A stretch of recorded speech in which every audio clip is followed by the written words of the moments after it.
Owen Beckett had a bad knee, left one. He had twisted it playing basketball in college, a pickup game that did not matter against guys he barely knew, and it never healed right. The doctors said it was fine. The scans said it was fine.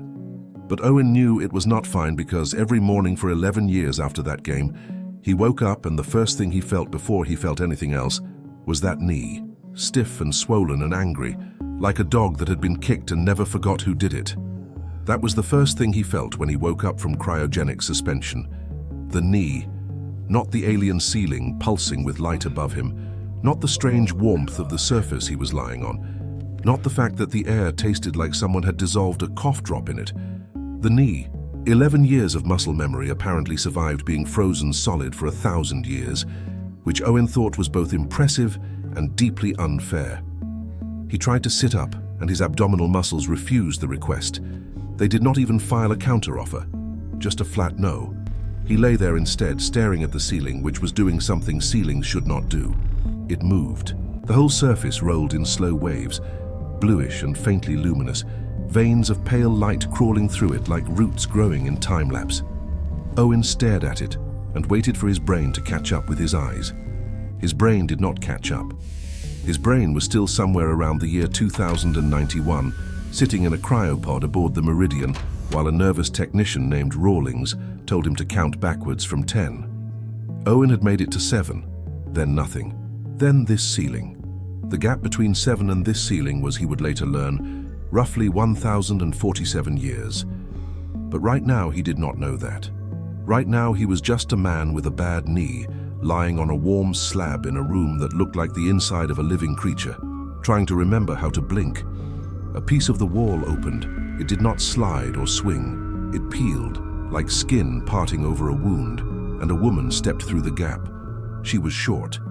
That was the first thing Owen noticed, and he was not sure why that detail registered before anything else, but it did. Maybe 5'5". She had silver blue skin and white hair that hung past her shoulders and glowed at the ends like the filament of a bulb that someone had turned down to its lowest setting. Her eyes were gold, real gold, reflective and flat and unsettling, like coins pressed into a face.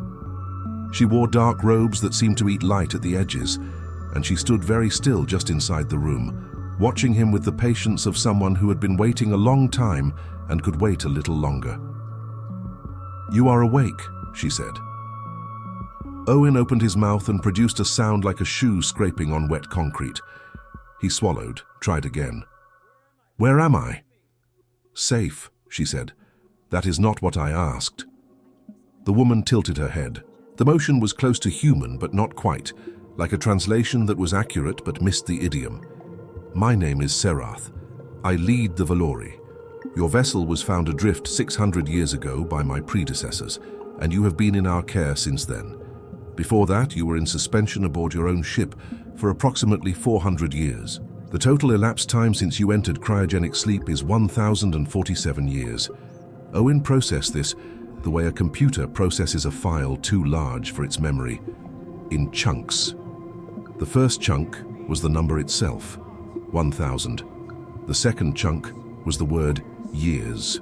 The third chunk was the sudden understanding that his mother was not waiting for him somewhere, that Danny, who owed him $40, was not going to pay it back, that the apartment he had been subletting in Houston was probably not going to hold his security deposit. He sat up. His body screamed at him in several languages, but he did it anyway. The other passengers, the Meridian carried 4,712 people. "All alive," Serath said. "All still in suspension. Why wake me?" Serath did not answer immediately. She had an expression that Owen would come to recognize over the following days, a careful blankness that passed for calm, but was actually a locked door. "I need something from you, Owen Beckett, something only you can provide.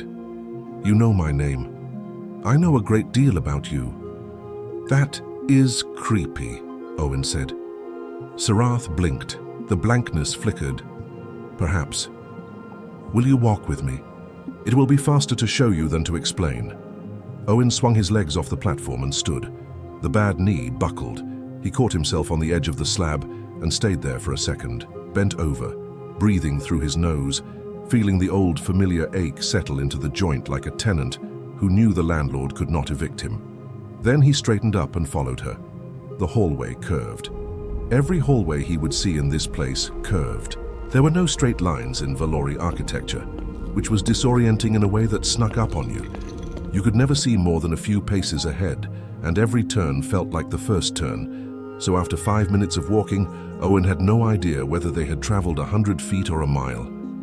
"Your ship was headed to a colony site," Sarath said as they walked. Her voice bounced off the curved walls in a way that made it seem like the building itself was talking. Kepler 442b. It never arrived. A navigation failure in the 3rd century of the voyage pushed the Meridian off course. By the time we found it, the ship was drifting through empty space with no reachable star system. "And you just scooped us up," Owen said. "We believed your species was extinct. Earth had gone silent centuries before we encountered the Meridian. Your vessel was the only evidence we had that humans had ever existed at all. So we were museum pieces." "You were a mystery," Sarath corrected. "The Valori do not discard mysteries." They came to an opening and Owen stopped walking because the floor dropped away and below them was a city. Not a city the way Houston was a city, or the way the colony renders had shown Kepler 442b's planned settlement as a city.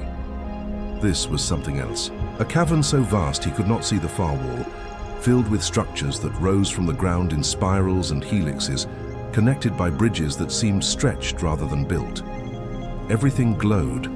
A soft blue bioluminescence ran through the walls and floors and bridges, pulsing in rhythms that were almost but not quite synchronized, like a crowd of people breathing at different rates.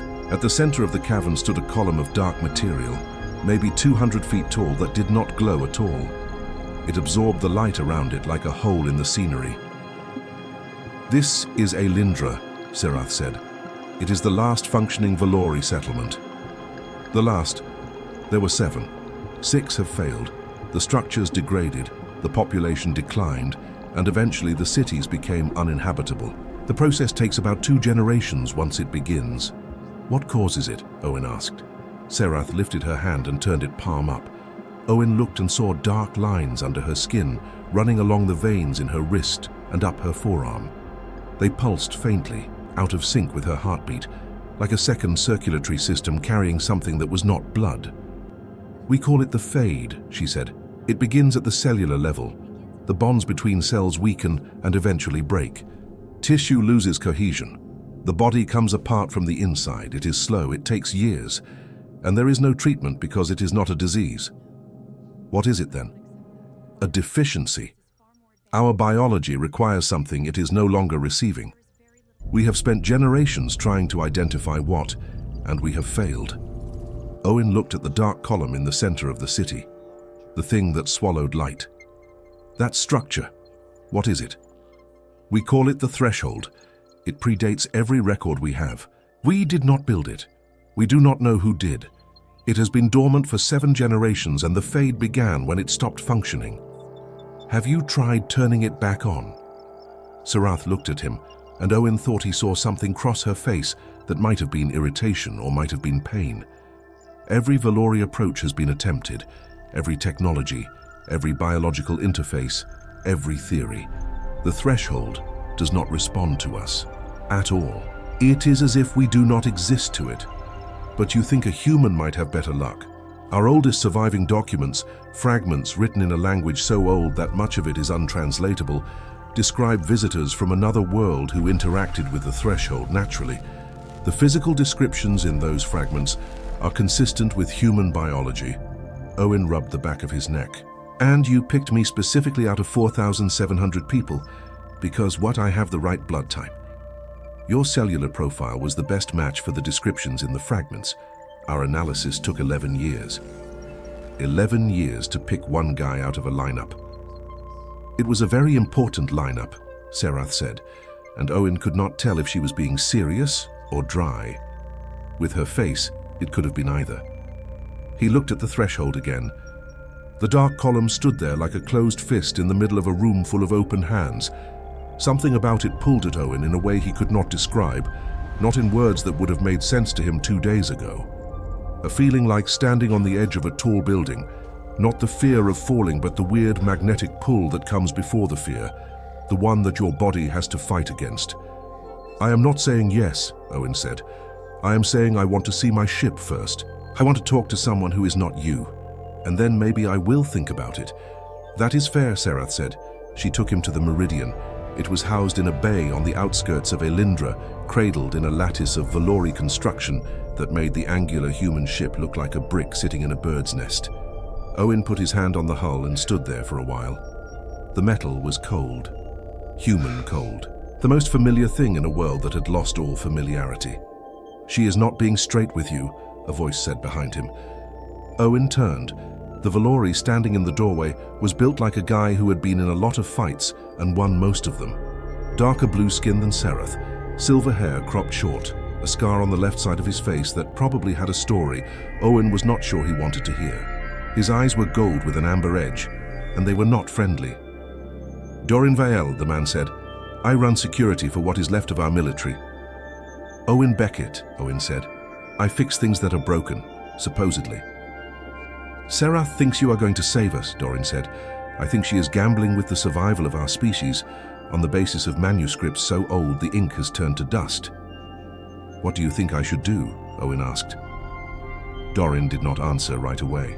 He leaned against the doorframe and crossed his arms, and Owen realized the man was not here to threaten him. He was here to assess him. I think you should ask her about the navigation failure that sent your ship off course. Ask her what caused it. Watch her face when she answers. Owen filed that away. They woke Lena Marsh the next day. Serath had resisted the request until Owen made it clear that he would not go near the threshold without someone on his team who understood biology. Lena came out of Cryo coughing and swearing, which Owen found encouraging.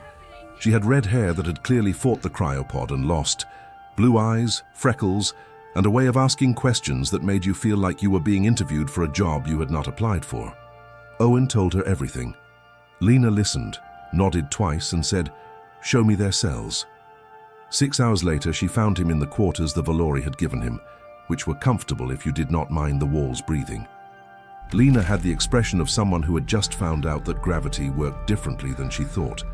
Their cells have a second layer, she said, something woven into the biological structure that is not organic, not inorganic either, something else. The closest analogy I can think of is an antenna. Their cells are built to receive a signal. Remove the signal and the cells lose structural cohesion. That is the fade. The threshold is the transmitter, Owen said. Has to be. The timing matches. 7 generations dormant, 7 generations of cellular decay. Lena sat down on the floor, which was the Valori version of a chair, but Lena did not care about protocol. Owen, if you can restart that thing, you can save them. But we have zero data on what it does to humans. For all we know, it will cook your brain like an egg. Encouraging, Owen said. I'm a biologist, not a motivational speaker.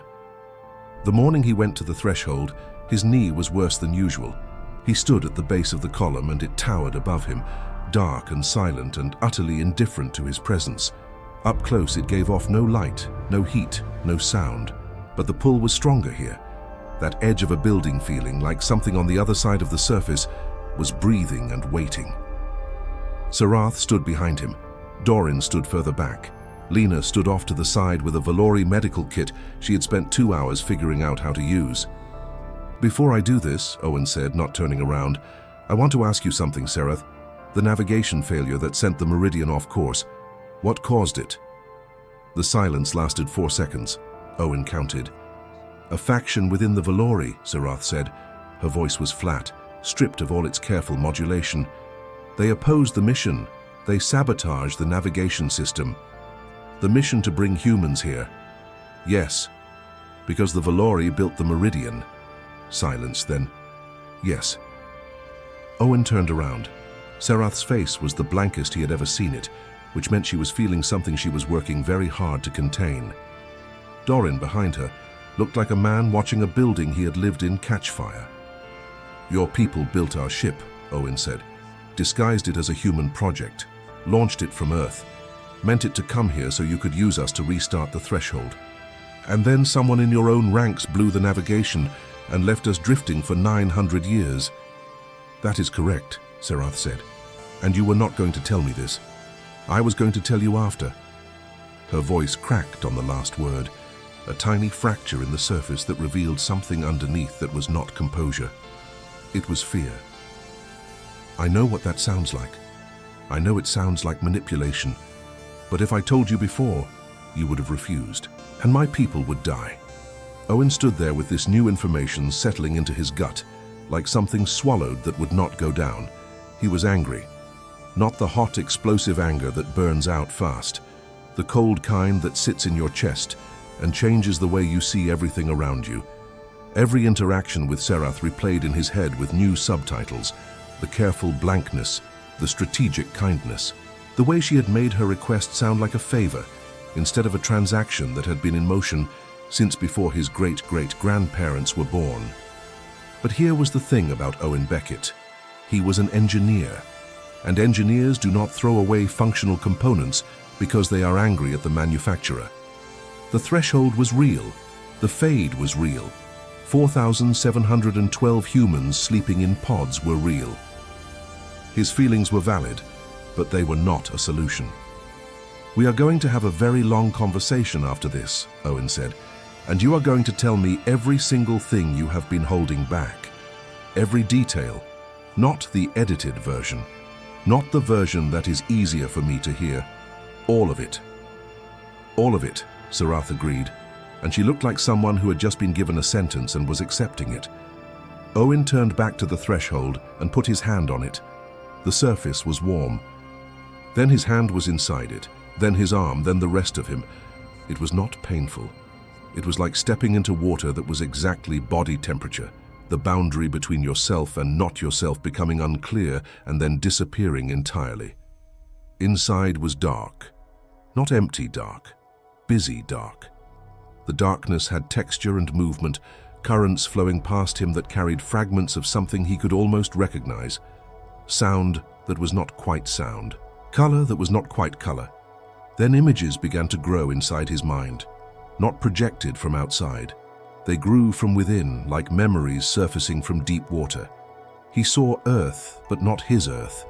An Earth from so long ago the continents were strangers. He saw a people who resembled a rough draft of both human and Valori, tall and strange and beautiful, in a way that hurt to look at, building the threshold with their hands and something else, some ability that had no name in any language Owen spoke. He watched them argue, not about politics or resources or territory, about identity. Half of them wanted to stay rooted, biological, earthbound.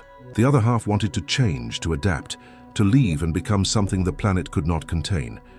The argument lasted generations and ended not with violence, but with a sad mutual agreement to go separate ways. The stayers became human, the leavers became Valerie, and the threshold was supposed to keep them connected, a bridge between two halves of something that was never supposed to be halved. Except nobody maintained the bridge.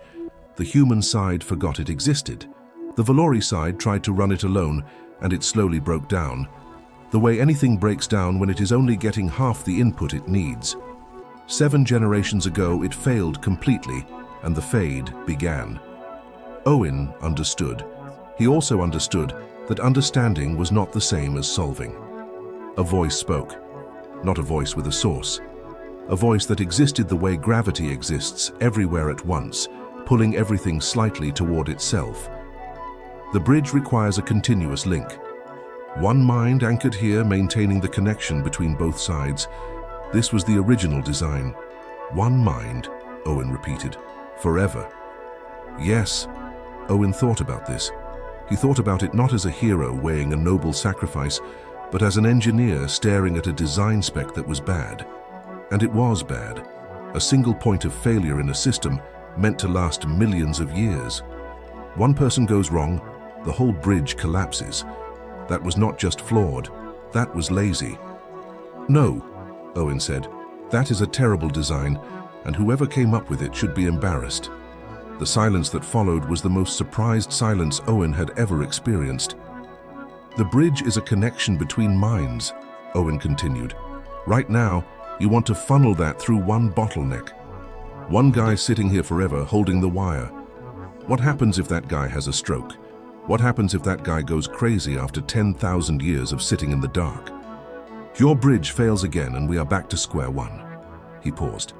He was talking to an ancient consciousness older than his species, the way he would talk to a junior engineer who had submitted a bad schematic. He did not care. Bad design was bad design, regardless of how old it was. Spread the load, Owen said. Instead of one dedicated connection, make it 1,000 lightweight connections. Each person, human or Valori, carries a tiny fraction of the bandwidth. Nobody is a bottleneck. Nobody is trapped. If one connection drops, the network compensates. It is basic redundancy. This approach has never been tested, the voice said. Lots of things have never been tested until someone tests them. Your original design had 1,000,000 years to prove itself, and it failed. I think we can afford to try something new. Owen did not wait for permission. The threshold's internal architecture was laid out around him like a blueprint drawn in light, and his engineer's brain was already pulling it apart. He stripped out the central node. He rebuilt the routing. He created pathways that branched and reconnected and branched again. A web instead of a spoke, designed to carry signal across thousands of individual connections instead of one. It was not elegant the way the original was elegant. It was messy and distributed and redundant and alive, like a city, like a conversation, like any system that actually works in the real world rather than on paper. When he finished, the threshold pushed him back out. He landed on his hands and knees on the floor of Elindra, with blood running from his nose and his bad knee screaming and his vision whiting out at the edges. Behind him, the threshold lit up, not a flicker. A detonation of blue light shot through with threads of gold, rolling outward through the city like a shockwave made of color instead of force. The walls around them flushed from gray to vivid blue. The bridges overhead pulsed bright. Somewhere below, voices rose. Lena was at his side first. She pressed something against his nose that smelled terrible and stopped the bleeding. "You are an idiot," she said. "So your vitals spiked so high I thought you were having a seizure." "Did it work?" Owen asked. "Look around you," Lena said. He looked. Elindra was waking up. Not all at once, not in a clean wave, but in patches and stutters, like a city recovering from a blackout. Lights came back in clusters. The organic walls flexed and breathed with a vigor they had not shown before. The dark veins that ran through the streets, channels Owen had assumed were decorative, were filling with blue-white light like irrigation ditches catching the first rain after a drought. Serath knelt next to him.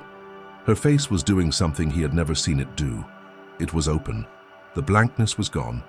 The careful control was gone, and underneath it she looked like a woman who had been holding a door shut against a storm, and someone had just told her the storm was over. "The deal," Owen said, because he was not going to let this moment slide without nailing down the terms. "The connection requires both species in proximity, humans and Valori, close enough for the mesh to function. That means my people wake up. That means we live here together. Not as guests, not as tools, as neighbors." "Agreed," Serath said. "And you tell them the truth, all of it. The ship, the sabotage, everything." "I will. I mean it. Not your version. The version." "The version," Serath repeated and nodded. Doran appeared.